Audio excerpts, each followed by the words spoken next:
The High Counselor was very scared. He prayed to the 7 stars that this day would never come. But here he was, staring out of his monitor at the 13 black ships loaded with weapons and led by the VARs, the galaxy's worst fear. When the VARs went from system to system and world to world with their ships, they made threats of war and total destruction if they weren't stopped. They had no one to stop them. There was no way to win. The only good thing about the VOs was that, as advanced as they were, they didn't seem to know how to negotiate well. They were strong and had a lot of power, so they could have gotten a lot more from the races they scared. A lot of the time, they took a small amount of what they could have asked for without realizing it. That's how the High Counselor got to where he was now. The VOs had asked the Union of Planets territory to negotiate with the VAS, so the powers that be sent him and 13 other Union representatives to talk to the VAS. The VAS then chose to just kill them all.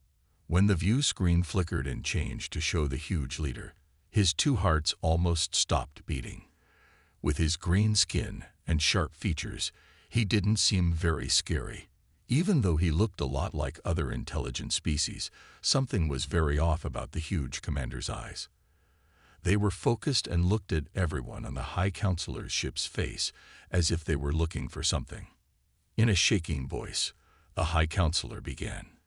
"We welcome you, most glorious and strong vast commander, and are grateful that you could be here with us for these talks." Captain Big's face didn't change, but his eyes did.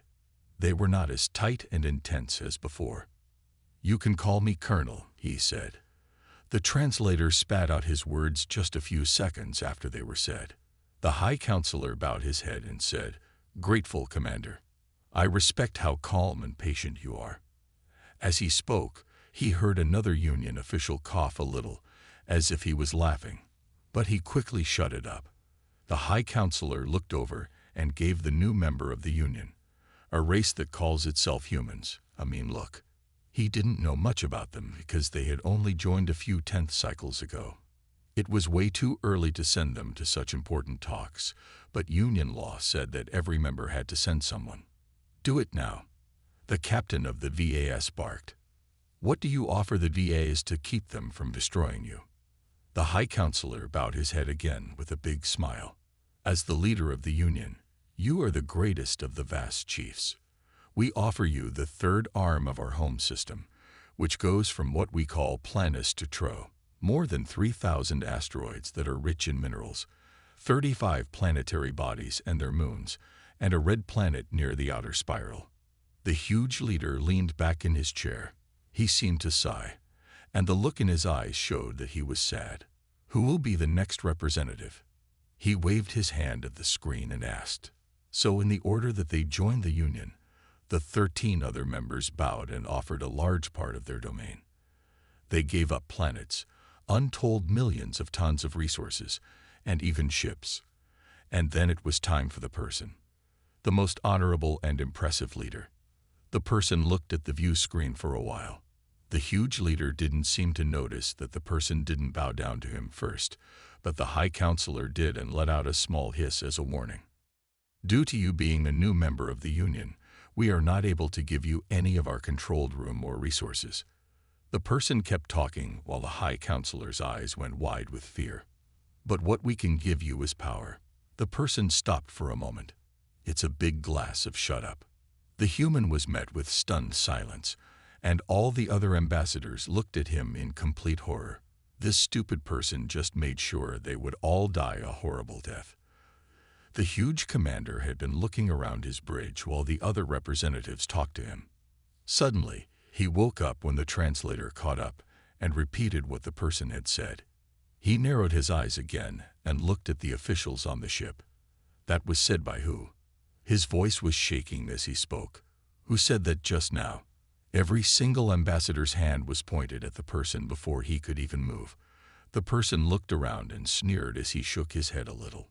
The vase captain looked closely at the person on the screen in front of him, looking at every part of them. "I need to be sure." The leader of the VAR hissed and tightly gripped the armrests of his chair. "What you meant by your promise to us." Some of what you said could not be translated by our translation, but it said that your words were defiant. Is this right? Did you mean to leave room for defiance? He whispered the last part. The High Counselor began to say, "My most gracious commander," but he was shaking with fear. But the huge leader yelled, "Shut up, worm," and pointed the finger at the person. "I want him to say what he thinks." The person moved forward. "I'm sorry, Your Greatness. It looks like there is some misunderstanding." The person began. The huge leader paid close attention as the translator spoke what was being said in his own language. The words made his shoulders look like they were going to fall. "That wasn't what I meant to suggest. I meant for there to be no question," the person said, his voice getting louder in anger. "It was important for you to know that we would never just bow down and scrape to you or give you anything." When the person spoke, the High Counselor fell to the ground. It was over. They were all going to die. "Could be," the person went on. "It would be more clear what I meant if I told you to go back to your roots and sleep with your own moms. Does this make sense? Does this make it clear where I stand on this issue, you cocky jerk?" "Keep quiet." The huge leader listened to the translator and then told it to say what the person said twice more. After hearing what was being said, he looked at the person and stood up. "Keep quiet." All of the representatives were scared because they knew what was going to happen. The huge commander roared and slammed both hands on the console in front of him. At last, they were shocked, and their eyes got really big. This was most likely not the answer he was looking for. At last, he said it again with a big smile on his face. "You've been on our minds. We were sure you were out here somewhere." The person was lost. "Trying to find us. You know who we are. You don't know anything about us." He said it with a sneer. There was no way that the huge commander's laughter could have been less scary than his threats. "Oh, I see." He said he was still laughing. "I know a lot about you. I see that you just joined this stupid little group." The leader started to lean back in his chair. "I'm sure it didn't take you long to figure out that these other races are like food for you, and that you are dangerous." He waved his hand at the other representatives in a rude way. "There is no way Combined could beat you, and you know that." The person tensed up a bit but didn't say anything. "You must know that there is more out there because this can't be it, right? There must be more than this. I know that your race is always competing with each other because war and competition are in your blood. You need to test yourselves against other people, or you will become stagnant and die." The commander's eyes got very narrow. "You need to fight, and not just against people who are equal to you. You also need to fight against people who are stronger than you. I know that's what makes you strong, helps you get past any problem, and pushes you to reach new heights." He looked right at the person and said, "And I know this, since we're the same." There was quiet again for a moment before the person spoke. He looked like he was thinking about what he said. "I thought I knew you too, but I was wrong. I believe I now understand what you mean." The huge leader gave a smile. "Oh, please tell me about yourself. I know that as a race you became lazy. I know how trapped you felt, like you couldn't breathe, because you were tied down to people who were not on the same level as you." The huge leader was no longer smiling, but he was paying close attention. "There are people in the galaxy who think you're mean and stupid. I know that they make you happy with small things and trash, and you let them because you don't care about those things. I know that you push not to scare other races, but to find a strong race that will fight back.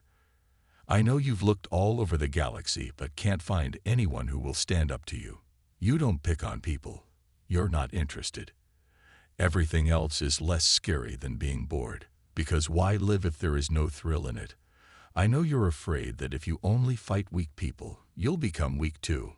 Also I know." The person spoke while looking straight at the huge leader. "Just how you feel."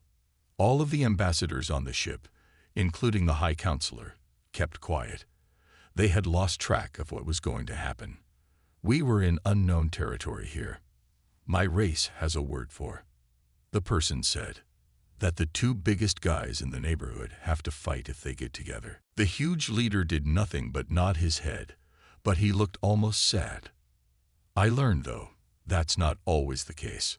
The person kept going and started to pace in front of the screen. They can become the best friends sometimes. The huge leader agreed and nodded. I agree with you, but we are on the edge.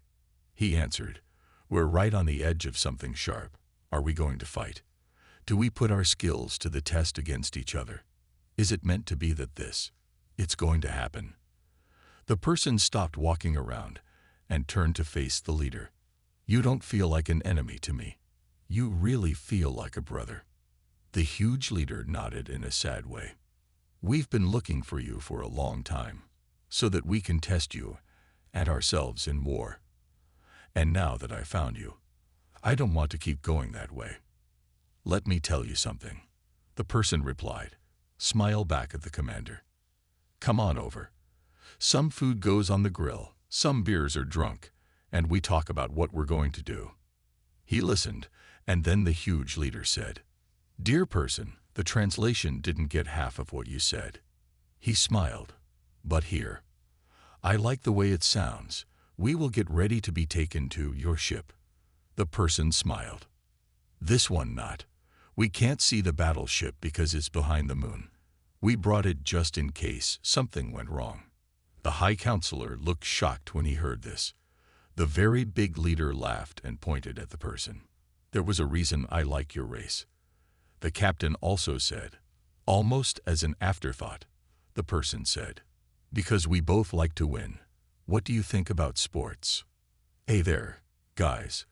What an interesting story about the High Counselor who is almost shaking with fear as he sees these huge, strong ships. The human representative then jumps in out of the blue and makes the most shocking, stomach-churning play in the middle of the talks. I mean the kind of humor that makes you laugh out loud. Something like what you'd see in a show. Also, thank you so much from the bottom of my heart for being a part of today's stories. I will always be grateful for your love, help, and time. Thank you very much, and I hope to see you in the next one.